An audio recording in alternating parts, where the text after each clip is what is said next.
All right, so we are recording, and we're gonna get started. So good morning, afternoon, evening, depending on where you are. My name is Karen Robinson. I'm the Program Director of Human Rights Education in the Speak Truth to Power program at Robert F. Kennedy Human Rights. And today, for our Human Rights Education speaker series, we are joined by two change-making educators, Dr. Han and Mona, or Miss Al for her students. And today's program moderator is Mya Glover, a senior and the valedictorian at Toledo Early College High School. Today, we will be discussing conflict-related sexual violence with a specific case study on comfort women in World War II. So first, welcome Dr. Han, Mona, and Mya. Thank you. Before we begin our conversation, I'd like to introduce you to our organization and our program. Robert F. Kennedy Human Rights advocates for human rights issues and pursues strategic litigation to hold governments accountable both at home and around the world.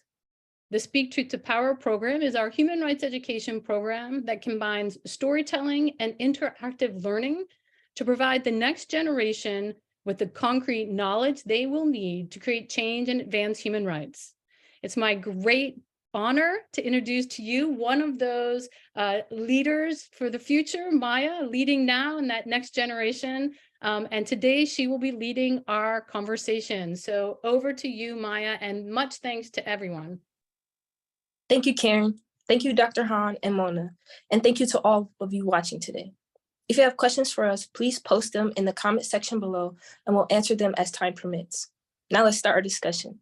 This morning, we will start with Mona. Would you please help frame our understanding of conflict-related sexual violence? Thank you, Karen, Dr. Han, and Mya. And I'm going to begin the discussion really kind of taking you through what conflict-related sexual violence is. And I'd like to preface this by saying that most of the research that I've done on this issue has come from the United Nations and the United Nations Security Council, especially the United Nations resolutions. Conflict-related sexual violence refers to acts of sexual violence with a direct or indirect link to a conflict. Conflict-related sexual violence, I'm going to refer to as CRSV, also includes trafficking in persons for the purpose of sexual violence or exploitation when committed in situations of conflict. So a lot of questions we get from young people are, what's the difference between human trafficking and conflict-related sexual violence? So let me provide a definition of human trafficking and give you a little bit of a parallel. Human trafficking is the recruitment, transportation, transfer, harboring, or receipt of people through force, fraud, or coercion. The aim of human trafficking is to exploit the victims for profit. Men, women, and children of all ages and from all backgrounds can become victims of this global crime. Obviously, vulnerability is a common denominator among trafficked people. Vulnerabilities exist in many forms. For example, traffickers use fake promises of education and job opportunities to trick and coerce and manipulate their victims. As we explore the case study of Korean women subjected to sexual slavery, it is important to note that the coercion, force, and fraud they experienced parallels that of contemporary human trafficking, especially with the fraudulent job opportunities that were presented to them. What are some common forms of CRSV? They include rape, sexual slavery, forced prostitution, forced pregnancy, forced abortion, enforced sterilization, and forced marriage. CRSV is utilized as a tactic of war and terror by those who take advantage of the destruction of law and stability in conflict situations. In fact, the June 28, 2008 United Nations resolution stated that the UN Security Council adopts sexual violence as a weapon of war. So it's now seen as a weapon of war through the United Nations. And really what happens is those who are the perpetrators of the conflict, they take advantage of the destruction of law and stability in these conflict situations, and they prey on vulnerable civilians. Most of the victims are civilians. In some cases, CRSV is also utilized to gain profit for the perpetrators, not unlike contemporary human trafficking, which is related to profit.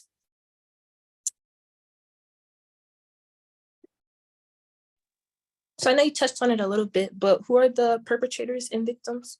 Mona? The conflict-related sexual violence is motivated by political, military, or economic objectives to either control territory, resources. CRSV is frequently and deliberately used to target civilians, inflicting long-term trauma and humiliation, damaging families and the infrastructure of those families and society. Such violence is also used as a tactic of violent extremism and terrorism. The victim is frequently an actual or perceived member of a political, ethnic, or religious minority group. Victims are also targeted on the basis of actual or perceived sexual orientation or gender identity, especially in contemporary cases of CRSV. Victims are often women and girls, but men and boys can be victims as well. Also, according to the United Nations Development Fund for Women, the actual number of wartime victims is often underestimated, as most never report the sexual violence they have endured. As we investigate how to protect human rights and seek justice for victims, support and protection of victims and witnesses of conflict-related sexual violence must take precedence. Examples of perpetrators of conflict-related sexual violence include state security and police forces, armed groups, and community-based militias, among others, including non-state groups. Some historical examples of conflict-related sexual violence include the 1994 genocide in Rwanda. Between 250 and 500,000 women and girls were raped. Extremist propaganda perpetuated the violence against Tutsi women as a means of dehumanizing and subjugating them. Some Hutu women were also targeted with rape because they were affiliated with the political opposition. Perhaps they were married to a Tutsi, or they protected the Tutsi population. Another example includes Sierra Leone. Between 1991 and 2002, more than 60,000 women and girls were raped in the civil war in Sierra Leone. Thousands of women and girls were abducted by rebels and subjected to sexual slavery. They were forced to become sex slaves of their rebel husbands. Abducted women and girls who were assigned husbands continued to remain vulnerable because they were faced with sexual violence by other rebels as well. A most recent contemporary example is actually currently developing. During Russian armed forces in the initial control of the Ukraine, rapes and sexual violence were committed in the context of house-to-house searches, which were aimed at locating supporters of the Ukrainian armed forces or finding weapons. The case study we will focus on today is the sexual enslavement of Korean women by the Japanese military. From 1932 until the end of World War II in 1945, so-called comfort women, which Dr. Han is going to address the name comfort women, were in fact forced sexual slaves by Japan's Imperial Army in China and other Japanese occupied areas of Asia. These women were held in brothels called comfort stations. The women lived in harsh conditions where they were subjected to continual rapes, forced drug addiction, and were beaten or murdered if they resisted or became ill. Again, the experiences of these particular women parallel some of the characteristics of contemporary human trafficking. Is conflict-related sexual violence considered a war crime and a crime against humanity? Conflict-related sexual violence is not only a human rights violation, but when widespread and systematic, it is now recognized as a crime against humanity and a war crime. It also can be related to a constitutive act with respect to genocide. In 2008, the UN Security Council adopted the landmark resolution 1820, which established for the first time in history that sexual violence during conflict and its consequences pose a threat to international peace and security. CRSV is preventable and punishable, as it is a serious violation of not only international human rights law and international humanitarian law, but also under international criminal law, it can amount to a war crime and a crime against humanity. The resolution stresses the need for the exclusion of sexual violence crimes from any amnesty provisions in the context of conflict resolution. The resolution also states that protection under the law and equal access to justice for all women is imperative. The resolution also stresses the importance of ending impunity for such acts as a comprehensive approach to seeking sustainable peace, justice, truth, and national reconciliation. I think also the war crimes that I touched upon in Ukraine include attacks on civilians and energy-related infrastructure, willful killings, unlawful confinement, torture, rape, and other sexual violence, as well as unlawful transfers and deportations of children. That report is brand new. It's from March of 2023 through the Independent International Commission of Inquiry on Ukraine, and it is included. Rape and other sexual violence is actually included in this inquiry that shows that Russian authorities and Russian agents have committed violations of international human rights law and international humanitarian law in the various regions of Ukraine, which do account and amount to war crimes. Thank you. Dr. Han, can you explain the historical context of comfort women and comfort stations and explain the implications associated with utilizing this terminology? Yes, thank you, Maya, and thank you, Mona, for your preliminary sort of introductions about the wartime crime against women. Let's talk about the terminology itself. Comfort woman and comfort station. Comforting for what? It was established to give the comfortations for Japanese soldiers during the World War II. But look at the victims. So many women, not just from Asia, but also Caucasians, Australia and Dutch. And were they existed to serve comfort for the Japanese soldiers? That's a ridiculous name. It has to be sexual slavery. It's slavery, and I will make a point about those. But look at the history. As Mona mentioned, it was recorded officially and discovered that there was a comfort station in Shanghai in 1932. That was right after the Japanese invasion and establishment of the state of Manchuria in 1931.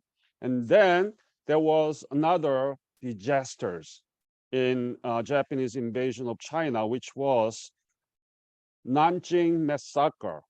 It's all corroborated, investigated. There are tons of literature about it. But another name of Nanjing massacre is rape of Nanjing. According to the literatures, from about 20,000 up to 80,000 Chinese women was raped by the Japanese Imperial Army in 1932. It's really hard to imagine, right? Put it into perspective about it. So there is a rapes, right? With the war, it's like thread and needle. And so the Japanese come up with an idea of making comfort station where that people, the women's abducted, deceived, right? Sometimes they were coerced. Sometimes there was a voluntary contract that women signed, or woman's father, in the case of Korea, signed for the monetary compensation, right? But most of it was coerced, deceived, and also forced to do it. And they set up a comfort station wherever Japanese soldiers go in throughout the whole Asia, and brought this woman and forced them to serve sexually for the comfort of Japanese soldier against their will. There was no freedom. There was no way that this woman could make any decision about this. They could say no to them. They were not allowed to get out of the comfort station, which was heavily guarded by the Imperial Army and procurers, you know? So this is a sexual slavery against the will of women. How many? About 200,000 Asian and Caucasian women from about 12 countries. This is the sad history. The problem is that we cannot get away from this problem because there was an acknowledgement by the Japanese government in 1992. Until 1991, nobody wants to talk about this, not just about the Japanese government, but also the victims. For example, the Korean women who were forced to serve Japanese soldier in the comfort station, they didn't want to come out and give a testimony because it's a shame for herself or for themselves, but also for their family. Also, Korea and many other East Asian, Southeast Asian countries were offered Japanese economic assistance. So they didn't want to encourage this until 1991. And everything was upside down. And everybody became know about this problem.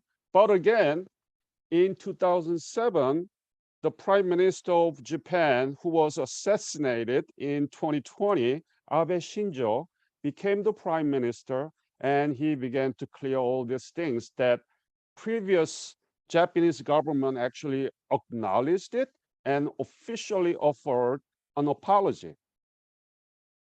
And the most serious problem is that in 1997, due to the statements made by the Japanese governments, so that the topic of comfort woman, even though it's a ridiculous terminology, that was included in Japanese history textbook, so that the teachers in Japan were able to talk about it officially. But what this Shinzo Abe did in 2007, as soon as he inaugurated as a Prime Minister of Japan, he revised everything and he denied it, and he actually took out the topic from the curriculum so that teachers in Japanese school, they couldn't talk about this. That is the problem. It's almost like a century-old disaster, not just for the victims, but also for the Japanese society and Japanese people. Why? Because they cannot come clean and move ahead to normalize the relationship with the families and the victims, even though there are not many people remain now, and also for their own society, the way that they see the role of women in their society.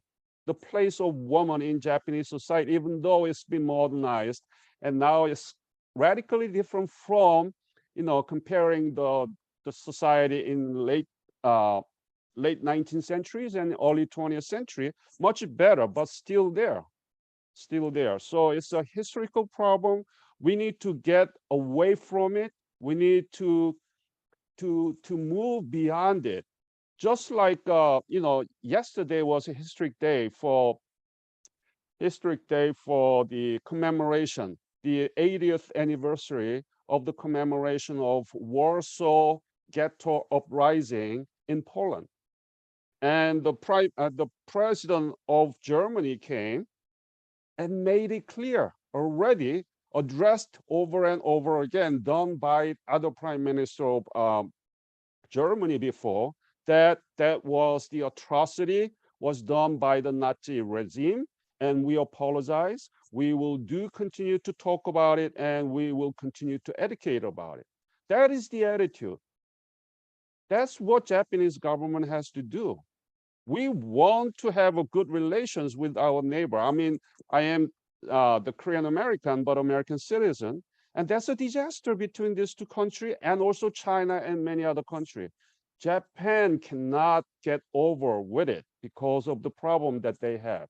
So this is very ridiculous problem. We need to act on it. We need to go beyond it by education. That's why I'm so thankful for this opportunity invited by the Robert Kennedy Human Rights Foundation. What examples of historical evidence exist to support the existence of comfort women? That's a very good question. Yeah. Even though, despite the very systematic effort by the Japanese government to destroy all the official documents on the comfort woman and comfort station, there are some documents that are recovered by the Japanese scholar, but that was all ignited by this testimony was done by the Korean victim. Her name is Hak-sun Kim. And she came and she gave the testimony that I was the victim. I was the slave for the Japanese soldier on August 14th of 1991, the day before the National Liberation Day of Korea, liberated from the Japanese colonial control. And she brought the lawsuit against Japanese government on Tokyo court in December of 1991. And that actually shook the whole Japanese society. And one of the scholars that I want to introduce you, can you see this? Is it blurred? Yeah, can you see this? Yes. This is the book called A Comfort Woman, ridiculous title. He knows that it's a ridiculous title, but he has to use it because it's been known as Comfort Woman. But if you look at the subtitle, it's a sexual slavery in the Japanese military during World War II. It was published in 1995. He went to Self-Defense Agency of Japan. It's not regular military, it's a self-defense. And he went to the Self-Defense Agency's National Institute for Defense Studies Library. And he found 6 official documents of Japanese government about the comfort woman and comfort station. The essence is that Imperial Army requested for comfort woman system, so that Japanese government provided many different logistical support for it, and it was procured by the private, like a war crime organizations, like a Yakuza in Japan, and private procurer. So it was a triangle system. At the top, it was Imperial Japanese Army, and then Japanese government and private procurers. He found, Yoshimi Yoshiaki found 6 documents in December of 1991 and January of 1992, right after the testimony of Hak-sun Kim, the Korean comfort woman in August of 1991. Right after that, one of the most liberal newspaper in Japan, Asahi Shimbun, put an article about it. And that actually forced Japanese governments to come up and say that, yes, it was it. There was a series of statements. One of the first one is in 1992, statement made by the Chief Cabinet Secretary Kato, saying that, yes, it existed. And then in January 17th of 1992, then the Prime Minister of Miyazawa went to Korea and he acknowledged it and he offered officially an apology. But most importantly, the statement made by the Kono, then the Secretary of Chief Cabinet Office in the Japanese government, came up. His name is Kono, and very famous Kono statement. He said that officially and categorically acknowledged it, recognized that there was comfort woman and comfort station. It was done by the request of Imperial Japanese Army and was supported by the government. And the way that recruited the Japanese government and military from all many different Asian countries through the abduction, first of all, coercion and deception. Some of the cases, the victims were told that they're going to sing and dance for the comfort of Japanese soldiers or sing the lullaby. I'm not fabricating it. It's coming from the witness. And I want to quote those, one of them. And he categorically acknowledged it. And then in 1995, the Japanese Prime Minister Murayama Tomichi, he was from the Japanese Socialist Party, so that they were much more open about it. And he went to Korea again, and he offered the official apology, and they wanted to do something about it. That's why there was an Asian Women's Fund established by the Japanese government in 1994 to compensate the victims. But it was really skillful and cunning way to do it because it was not official. The money was contributed by the Japanese government and the private industry that related to the atrocity during the World War II by the Japan contribute some money, and they set up Asian Women's Fund, but it was not official. It was very personal and private. Even the letter that written by the Japanese Prime Minister at the time was personal. They didn't use the official stationery of the Prime Minister's Office of Japanese government. So there are many actually done by the Japanese government by themselves. And it was not just Japanese government. In 1998, Gay McDougall, he was US Deputy Representative of the United Nations High Commission on Human Rights. He wrote a report asking United Nations High Commission to set up a panel of national and international leaders with the Japanese counterparts to set up a very swift and adequate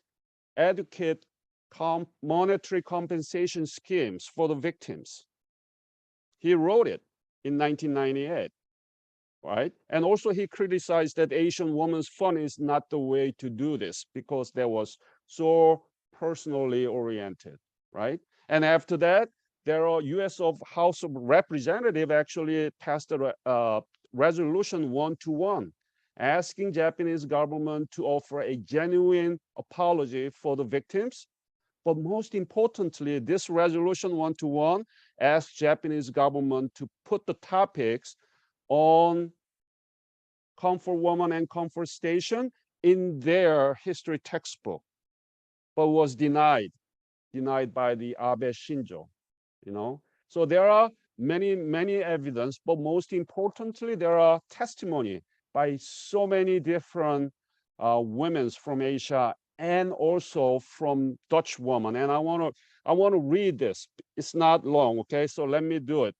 Her name is Rosita Picato Nancino. She is Philippine woman, and she was in the comfort station in Estancia, Panay in Philippines in 1944.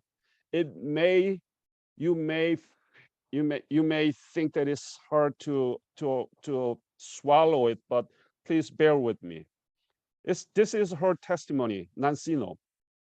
Getting up between 7 to 8 a.m., lying in the sun for a few minutes, washing her face, and then making breakfast for the soldiers and her guard. After soldiers were done eating, she would wash the dishes and then eat her own breakfast. That's the comfort woman from Philippines. It would be 3 p.m. by the time she had cleaned the rice, finished the cleaning, and doing the laundry and prepared the lunch. All labor from early morning. From that time on, she would be forced to have intercourse with soldiers. She didn't say how many, but after dinner, beginning around 8 p.m., she would have to have intercourse with more soldiers. The literature that I read, up to 60 to 70 times a day. This is inhuman. This is inhuman. It's a crime against humanity. But the way that this issue has been dealt actually make it worse, make everybody angry, including me. That's why I want to do some project about this. So there are many evidence, including Japanese own government testimony and their statement and acknowledgement. The comfort women issue occurred almost a century ago. Why is Japan still struggling to resolve this historical issue? And do you think Japan will be able to resolve this issue domestically? I really hope so. I really hope so. But there are several issues. Most of all, it's about the characteristics of Japanese society and domestic politics. But let me address first about the role of American government and MacArthur and American government and MacArthur headquarters right after the World War II. Many of war criminals, including Hideki Dojo and Abe Shinzo's mother side grandfather, Kishi, Nobusuke Kishi. They are the criminal A and B and all those criminals that's supposed to be executed according to the International Military Tribunal on Nuremberg. So they had the International Military Tribunal for Far Eastern, Far East, and it was called Tokyo War Criminal Tribunal. And these war criminals supposed to be executed, but they were resurrected. They were released and exonerated by the American government. Why? America wanted to keep Japan emasculated, weak, so that they don't wage another war. But at the same time, they need a strong leadership in Japan right after the World War II, because there were a lot of socialist activities and including communist parties. Right after World War II is another war, right? Ideological war between communism and free capitalist democracy. So that Japan and Korea was one of the front runners against, to contain the expansionism of Soviet communism. So that they need a strong leader.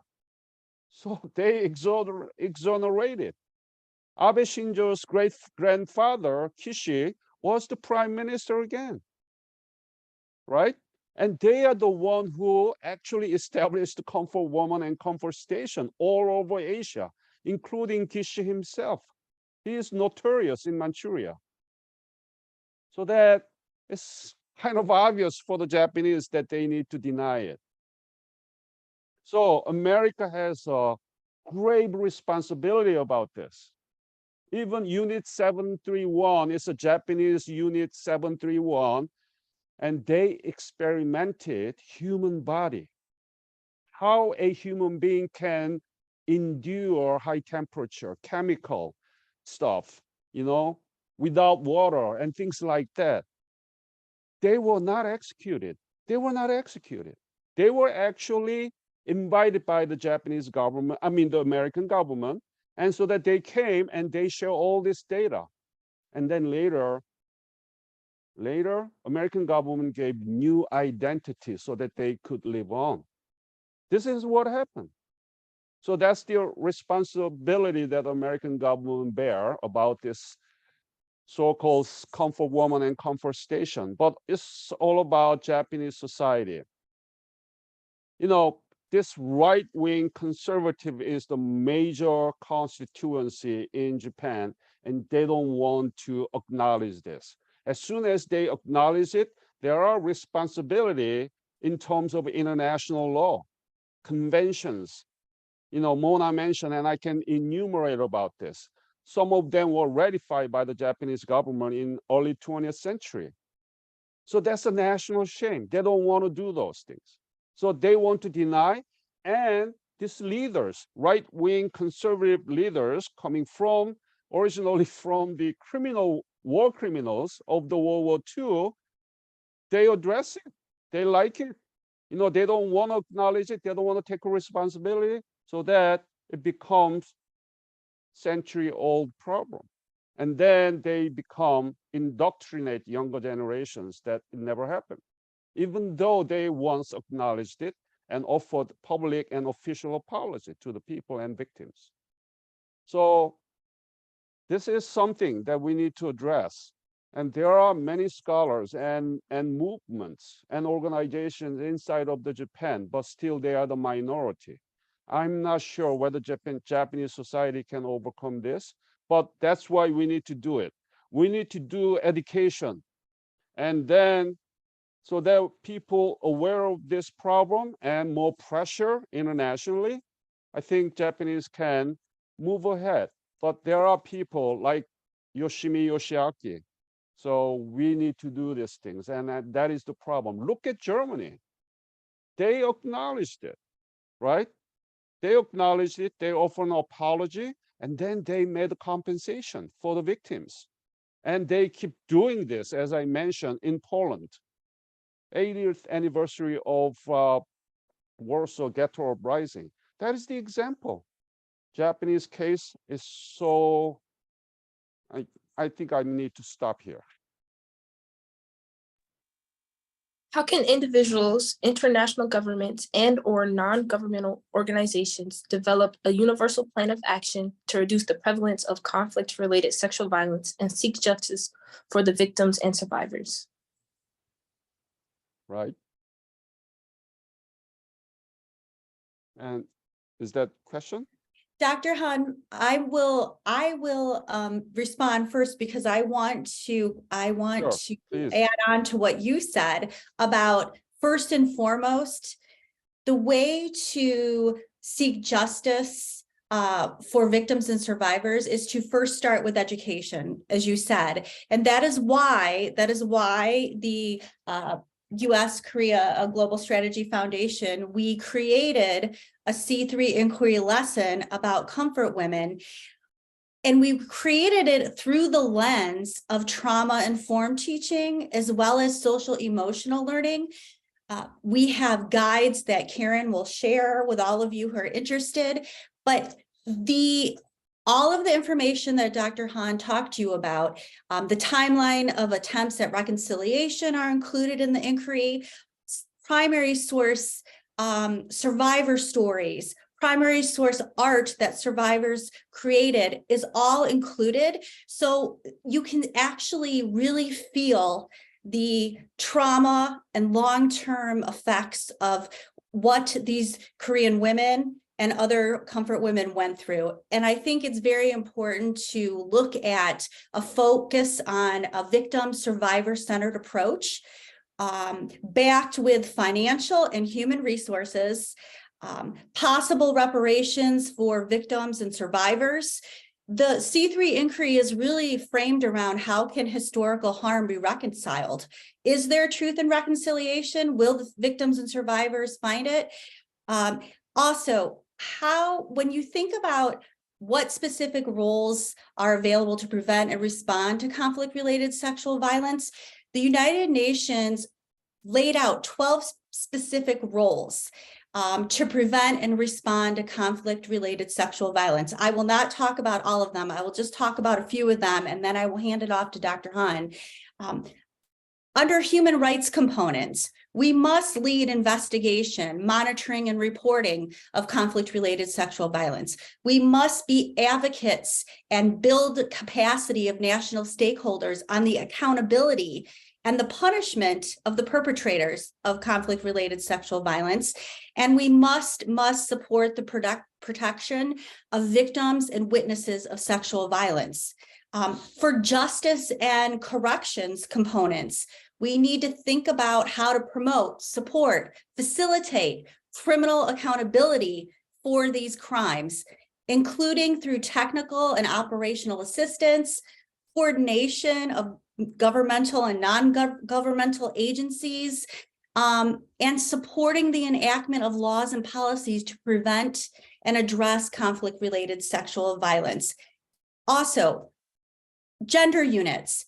We need to strengthen women's participation, women's rights, representation, and empowerment to improve gender equality as an enabler of conflict-related sexual violence and its response.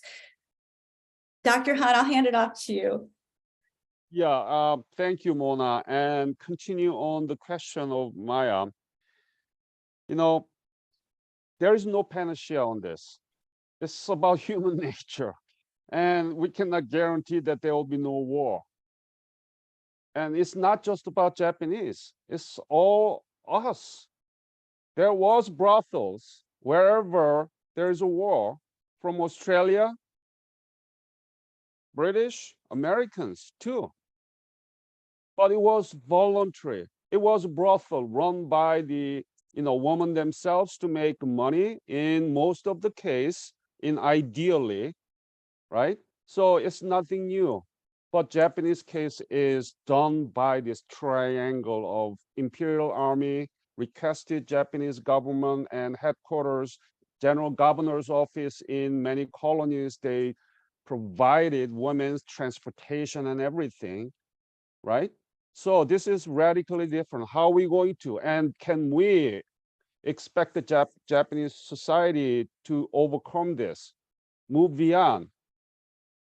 I think it has to be done only the education, and I want to talk about the Gresham law of Gresham. It's a law in economics saying that bad money expels the good money. I want to talk about the opposite of it.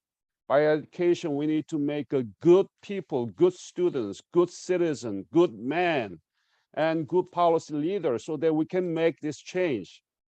That's the only way. That's the only way. We need to make curriculum book about this, not just the Japanese case, but we can find many examples, unfortunately, right, including the Ukraine. This is happening. Such atrocity against the crime against the humanity is happening right now. So we need to do curriculum book so that our teachers can talk about it in their classroom. At the same time, we need to make a digital archive of the testimony of the victims. There are many testimony already done, interviews and so on. We need to put that together as a digital archive database where that anybody can have access to the real testimony and historical artifacts and historical facts. We need to collect all those together and making a central database.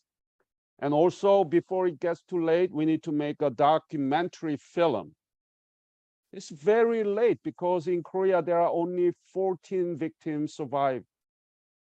But still, we need to make it, including the young generations about this, including about the textbook cases where that countries overcome this and when move beyond this problem. Germany, Poland, there are many history textbook disputes among the countries. We need to make a documentary about this. And then finally, we need to run annual conference for the teachers, conference for the students, and also for the organization like a human, right organizations all over the world and movement leaders so that we can get together and call to action for this.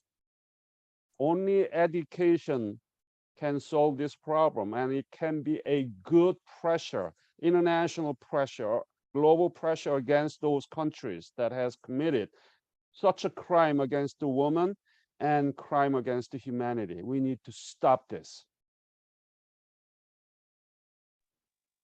Thank you, Mona and Dr. Han. Thank you, Karen, and thank you to all of you who tuned in today to be a part of this conversation. If you would like additional educational materials about today's topic, please contact. If you enjoyed this event, let us know by sharing it with your friends, followers, and connections. And remember to follow RFK Human Rights on Facebook, Instagram, LinkedIn, TikTok, Twitter, or YouTube, so you can be one of the first people to learn about the next event. Thank you for watching. Thank you. Take care, everyone.